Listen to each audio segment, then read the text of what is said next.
Hi students, power ಗ್ರಿಡಲ್ಲಿ 1500 plus post call ಮಾಡಿದ್ದಾರೆ. So ಏನೇನು ಡೀಟೇಲ್ಸ್ ಇದೆ ನೋಡೋಣ ಬನ್ನಿ. ಸೊ ರೀಸನ್ ಬಂದ್ಬಿಟ್ಟು ಅದರ ರೀಸನ್ ಕೊಟ್ಟರೆ ಯಾವ ರೀಸನಲ್ಲಿ ಇದಾವೆ ಅಂತ ಜಾಬ್ಸು. ಸೊ ಅದನ್ನ ಬೇಕಾದ್ರೆ ನೀವು ಚೆಕ್ ಮಾಡ್ಕೊಳ್ಳಿ. ಸೊ ನೆಕ್ಸ್ಟ್ ಬಂತು ನೀವು ಡೈರೆಕ್ಟ್ ನಾವು ಪೋಸ್ಟಿಗೆ ತೋರಿಸ್ತೀನಿ. ಸೊ ಇಲ್ಲಿ ನೋಡಿ ಪೋಸ್ಟ್ ನೇಮ್ ಯಾವುದು ಅಂದರೆ ಫೀಲ್ಡ್ ಇಂಜಿನಿಯರ್ ಇದೆ, ಫೀಲ್ಡ್ ಇಂಜಿನಿಯರಿಂಗ್ ಸಿವಿಲ್ ಇದೆ, ಮತ್ತು ಎಲೆಕ್ಟ್ರಿಷಿಯನ್ ಇದೆ, ಫೀಲ್ಡ್ ಸೂಪರ್ವೈಸರ್ ಇದೆ ಎಲೆಕ್ಟ್ರಿಕಲ್ಲು, ಹೌದಾ. So next field supervisor civil ಇದೆ, field supervisor electronics and communication ಇದೆ.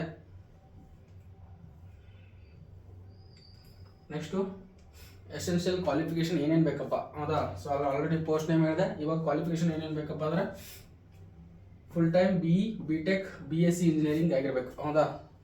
BE ಆಗಿರಬೇಕು, B.Tech ಆಗಿರಬೇಕು, ಇಲ್ಲಾಂದರೆ BSc ಇಂಜಿನಿಯರಿಂಗ್ ಮೂರಲ್ಲಿ ಒಂದು ಆಗಿರಬೇಕು ವಿತ್ 55%, ಹೌದಾ.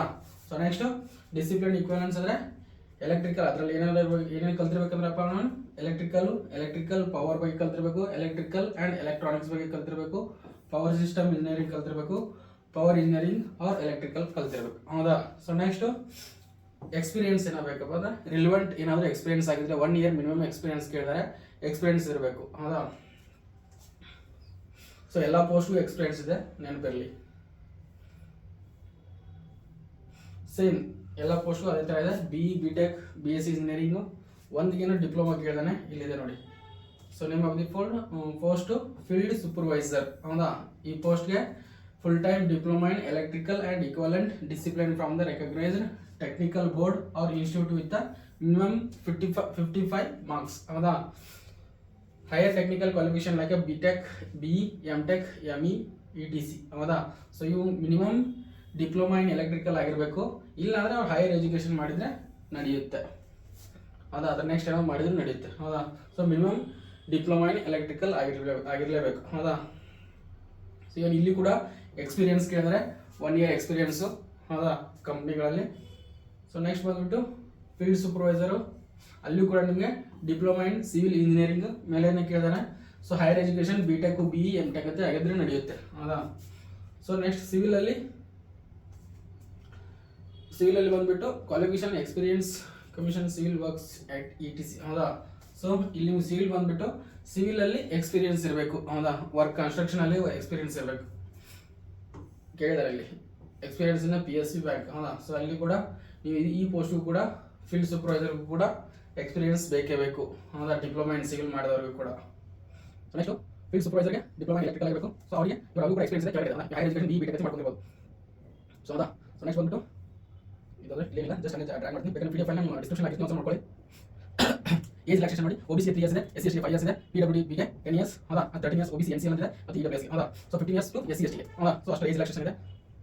ಎಕ್ಸ್ ಸರ್ವಿಸ್ ಮೆನ್ಸ್ ಕೂಡ ಅವ್ರಿಗೆ ಕೂಡ ಅಪ್ಲೈ ಮಾಡ್ಕೋಬೋದು, ಅವ್ರು ಕೂಡ ಅಪ್ಲೈ ಮಾಡಿದ್ರೆ ಏನು ಪ್ರಾಬ್ಲಮ್ ಇಲ್ಲ. ರಿಟೈರ್ಡ್ ಆಗಿರ್ತಾರಲ್ವ ಅವ್ರು ಬೇಕಾದ್ರೆ ಡಿಪ್ಲೊಮಾ ಇಂಜಿನಿಯರಿಂಗ್ ಮಾಡಿದ್ರೆ ಜಾಯ್ನ್ ಆಗ್ಬೋದು.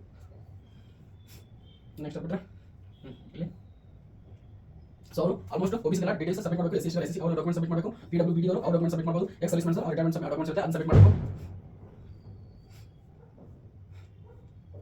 ಸೊ ತುಂಬ ಲೆಂತ್ ಇದೆ. ಸೊ ಸೆಲೆಕ್ಷನ್ ಪ್ರೊಸೆಸ್ ಮೇನ್ ಇದೆ ಅಲ್ವಾ ನಿಮಗೆ.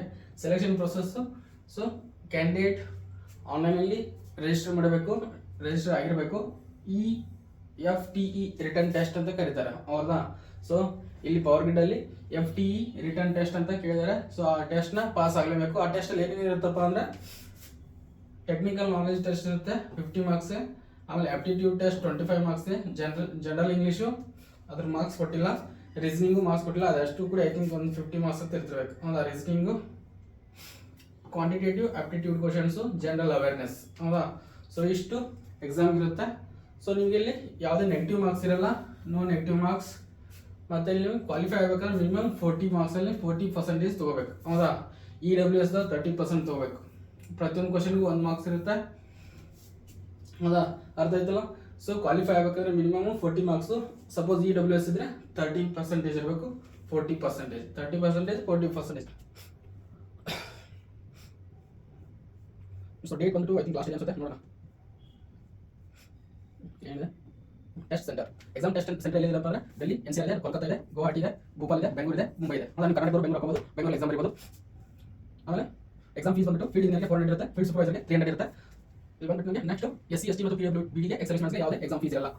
ಉದಾಹರಣೆಗೆ ಜನರಲ್ ಮಾತ್ರ ಎಕ್ಸಾಮ್ ಫೀಸು 400 to 300 ಹೌದಾ. ಸೊ ಅದು ಪೋಸ್ಟ್ ಮೇಲೆ ಡಿಪೆಂಡು. ಫೀಲ್ಡ್ ಇಂಜಿನಿಯರ್ 400, ಫೀಲ್ಡ್ ಸೂಪರ್ವೈಸರ್ಗೆ 300. ಸೊ ನಿಮ್ಮ ಡಾಕ್ಯುಮೆಂಟ್ಸ್ ಎಲ್ಲ ಕೊಟ್ಟಿದ್ದಾರೆ, ಏನೇನು ಡಾಕ್ಯುಮೆಂಟ್ಸ್ ಬೇಕು ಅಂತ ಸ್ಕ್ಯಾನ್ ಮಾಡಿ ಅಪ್ಲೈ ಮಾಡುವಾಗ ಅದನ್ನು ನೀಟಾಗಿ ನೋಡ್ಕೊಂಡು PDF ಹಾಕಿರ್ತೀನಿ. ಇದೇನಿಲ್ಲ ಸುಮ್ಮನೆ ಕೊಟ್ಟಿದ್ದಾರೆ. ಸೊ ಲಾಸ್ಟ್ ಬಂದರೆ ನೋಡಿ, ಓಪನಿಂಗ್ ಡೇಟ್ ಆಲ್ರೆಡಿ ಓಪನ್ ಆಗಿದೆ, ಬೇಗ ಅಪ್ಲೈ ಮಾಡ್ಕೊಳ್ಳಿ. ಯಾವ BA ಆಗಿದೆ ಆ್ಯಂಡ್ ಡಿಪ್ಲೊಮಾ ಒಳ್ಳೆ ಆಪರ್ಚುನಿಟಿ ಅಂತ ಹೇಳ್ಬೇಕು. 1500 ಪೋಸ್ಟ್ ಇದಾವೆ. ಸೊ ಬೇಗ ಅಪ್ಲೈ ಮಾಡಿ. ಆ್ಯಂಡ್ ಕ್ಲೋಸಿಂಗ್ ಡೇಟ್ ಬಂದ್ಬಿಟ್ಟು 17/5/2025 ಹೌದಾ. So next month already start ಆಗಿದೆ, ಈ ಮಂತ್ 17th ಲಾಸ್ಟ್ ಇದೆ, ಆದಷ್ಟು ಬೇಗ ಅಪ್ಲೈ ಮಾಡ್ಕೊಳ್ಳಿ. ಮತ್ತು date of forward common test FTE test ಅವ್ರು ನೋಟಿಫೈ ಮಾಡ್ತಾರೆ ವೆಬ್ಸೈಟಲ್ಲಿ, ಆ ವೆಬ್ಸೈಟಲ್ಲಿ ಲಿಂಕ್ ಬಿಡ್ತಾರೆ ಹೌದಾ. ಸೊ ಇಷ್ಟು ಫಾರ್ವರ್ಡ್ ಕಂಪ್ನಿ ಬಗ್ಗೆ, ಅಥವಾ ಗೌರ್ಮೆಂಟ್ ಆಕ್ಚುಲಿ PSU ಕಂಪ್ನಿ ಹೌದಾ, ಗೌರ್ಮೆಂಟ್ ಕಂಪ್ನಿ. ಸೊ ಜಾಬ್ ಮಾತ್ರ ಒಳ್ಳೆ ಅಂತ ಒಳ್ಳೆ ಜಾಬ್, ಸ್ಯಾಲರಿ ಕೊಟ್ಟಿಲ್ಲ ಅವರು ಅರೌಂಡ್ 50 ಮೇಲೆ ಇರುತ್ತೆ ಹೌದಾ. ಒಳ್ಳೆ ಕಂಪ್ನಿ. ಸೊ BE ಮಾಡಿದವರಿಗೆ ಒಳ್ಳೆ ಅಪರ್ಚುನಿಟಿ, BE ಮತ್ತು ಡಿಪ್ಲೊಮಾ ಮಾಡಿದವ್ರಿಗೆ ಒಳ್ಳೆ ಅಪರ್ಚುನಿಟಿ ಅಂತ ಹೇಳ್ಬೋದು.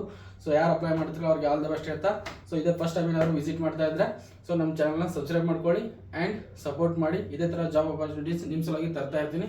Thank you.